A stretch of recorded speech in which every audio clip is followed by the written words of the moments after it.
Koroya xelas bûyan Nelly Sachs.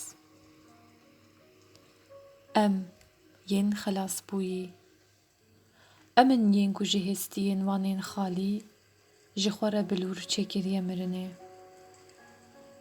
û ji hesreta dilên wan kewanek xêz kiriye. Hê jî hawar dikin laşên me bi awaza xwe ya hûr xweş bûyî. Em yên xelas bûyî, hê jî amade ne bendên dar vekirinê ji bo stûyên me, di asîmanê şîn de li ber çavên me. Demjimêr hê jî xwe bi dilopên xwîna me tejî dikin. Em yên xelas bûyî, hê jî dixwin gurmên tirsê goştê canê me, kom stêrkên me dibin tozê de bin axbûne.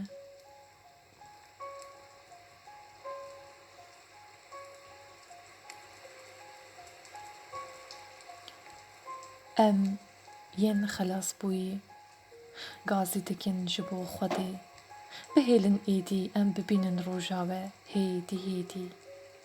Bihêlin em stêrk bi stêrk bimeşin û ji nû ve nas bikin jînê.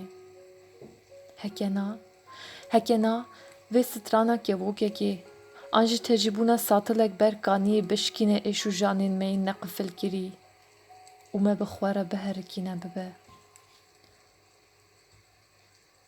Em gazî dikin ji bo Xwedê. Ev küçükên xwe yên har nîşanî me nedin êdî. Heke na em ê mîna tozê belav bibin.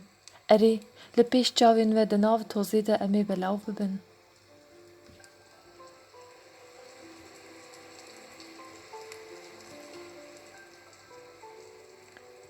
Çi ye ya ku me bi hev radigire gelo?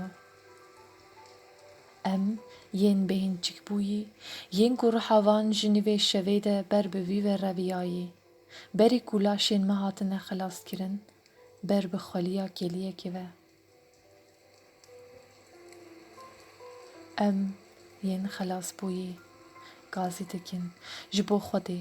Em destê xwe didin destên we û nas dikin çavên ve. Lê ya ku me bi hev radigire êdî tenê xatirxwestineke.